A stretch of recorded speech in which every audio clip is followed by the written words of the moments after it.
Hi, I'm Thomas. I'm the lead engineer at Giant Software. Today I'm going to show you guys some updates made to our in-house developed game engine.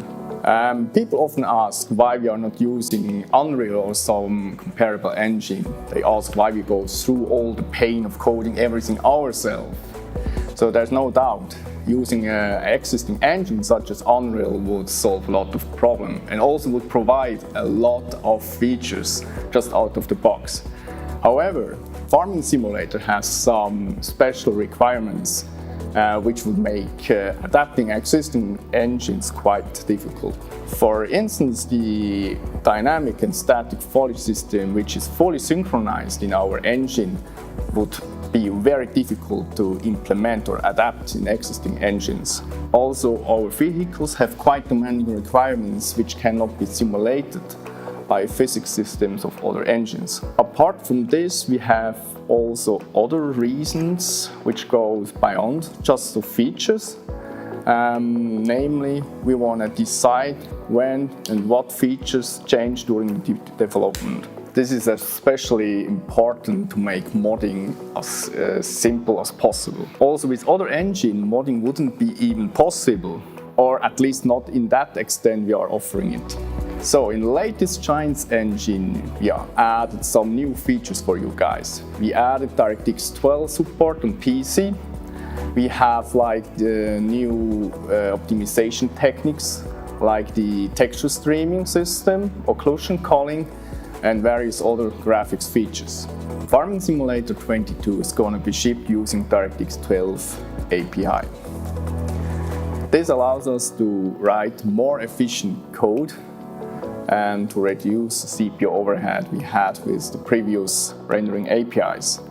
DirectX 12 also allows us to use more cores. Texture streaming allows us to put more details onto our maps, and we no longer need to make sure that we can load all full resolution textures from the beginning. So in previous Farming Simulator version, we always loaded all the textures in the GPU memory at the very beginning.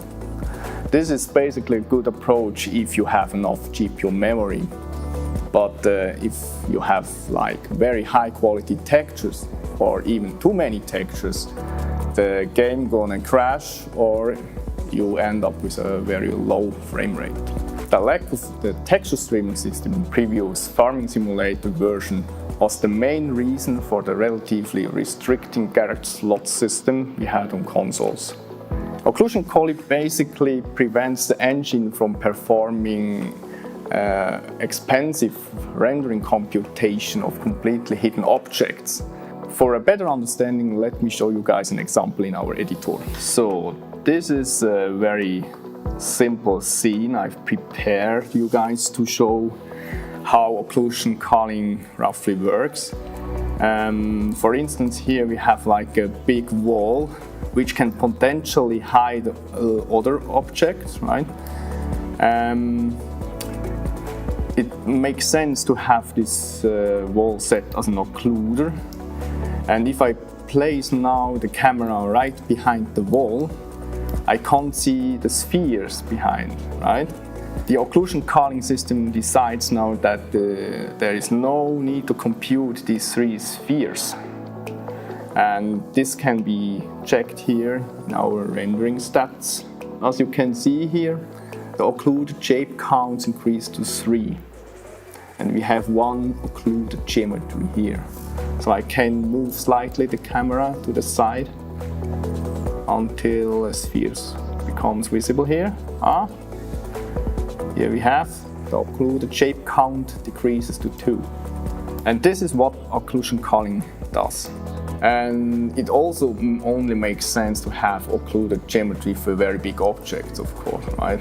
Only big objects can potentially hide others. Also worth mentioning is that in Farming Simulator 22, the terrain is also acting as an occluded geometry. The terrain occluded geometry is automatically generated and updated.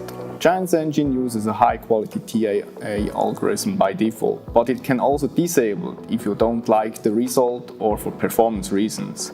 In previous games, we enabled MSAA as a default anti-aliasing technique.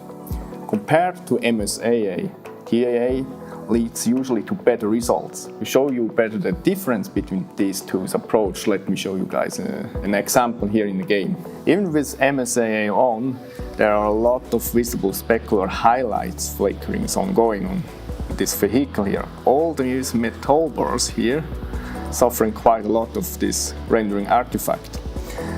Now let's enable TAA and see how the image looks like. As you see, with TAA on, specular highlights glitches are gone, so it's really a notable improvement.